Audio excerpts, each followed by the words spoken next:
Hello, welcome to Addiction of a Lifetime. I'm your host, Audrina Camo, and I am recapping 12 Feet Deep, Trapped Sisters. This movie takes place in a pool the entire time. So basically, this girl's in a pool, and it's like a rec pool, neighborhood pool, and she's swimming, and her sister's meeting her, and she wants to show her sister her ring because she just got engaged and she hasn't told her yet.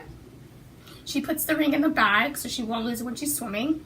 Her sister gets there, jumps in the pool with her for a bit, and then the owner is this old guy. He's like, "We're closing. It's a holiday weekend.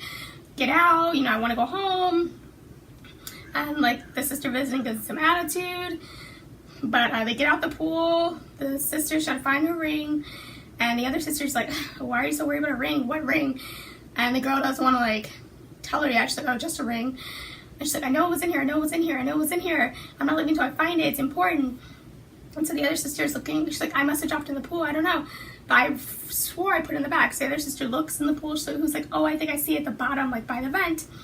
So the girl jumps in, tries to find it. She can't get it out in time. She's stuck down there. So the sister's like, "Oh, I'll go get it because they're about to close." So she jumps down there, tries to get the ring out, and it's stuck in the vent.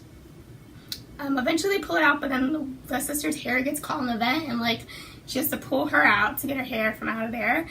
And by the time they do that, they realize that the cover for the pool is closing because they're so deep down there. When the man who owns the pool looked from his office to see if it was empty, it looked empty because they were all the way at the bottom. And they realize that the pool top is closed, and they go to the shower and to breathe, and they see a little hole, and they're trying to poke through it, and it's not happening, and they're arguing back and forth with each other whose fault it is. And the one sister realizes the other sister was jealous, and she threw her ring down, and that's why they were down there in the first place. Also, there's this janitor lady who works there, and she was caught stealing, so she got fired. She's got out of jail for parole or something, and she's having a bad day. So hours have passed, and this lady's cleaning still, and she comes in the pool, and the one girl's phone's ringing because her fiance, where is she? And the lady's like, "Oh, someone left their stuff. I can steal it." But then these girls start yelling "Help us, help us, help us, we're down here."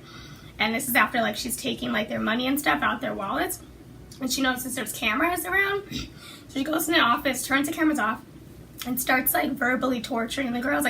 "I could let you out, but life isn't fair, and maybe you can just give me your PIN number to your debit card, and then maybe I'll let you out." So they're fighting about they should give it to her because first she asked for the code for the phone, then she started reading personal text messages and threatening them, trying to pin them against each other.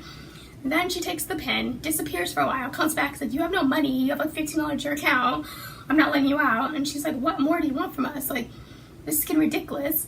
And they start mouthing back to her, so she gets mad, and she starts turning the heat off in the pool, so you start freezing to death. And the one girl ends up being diabetic, and she didn't tell her sister that until she was almost dying in the pool. And they're "She's diabetic, let her out, let her out." And the lady's not listening, and she turns the pool heat off, so they're getting cold. The one sister's "Let's get revenge on her," tells the girl to start crying, that she needs to talk to her. So the lady puts her ear down, listen, and they stab her with a sharp part of plastic they broke off in the pool. And the lady's bleeding and stuff, and she's not very happy about it. And she keeps trying to negotiate with the girls, and eventually she feels sorry for them. They're "You don't have to live your life like this." But she doesn't know how to open the pool.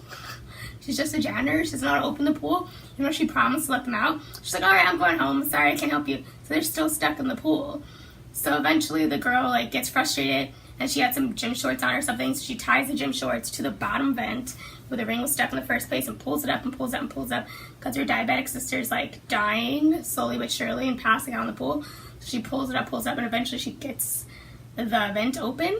And she's able to take the vent, which is heavy, and jam it through the fiberglass top until it breaks. And she oh, this is the grossest part. She puts her hand through the fiberglass, and the glass cuts her entire arm down.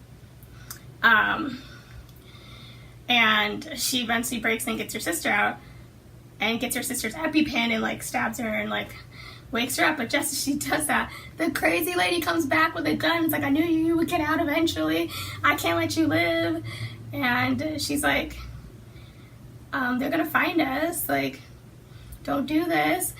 And the cops eventually show up because she, you know, the first thing she did was like call the cops. She got out of the pool, and once the cops arrive, she's like, just go save yourself, to like the crazy janitor lady.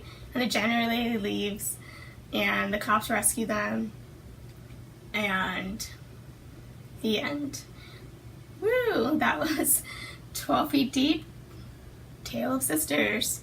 Tale of Two Sisters, Trap Sisters. This movie had a lot of names when it first came out on Lifetime, and eventually they just changed it to that. So thank you for watching Addiction of a Lifetime. Make sure you subscribe and share.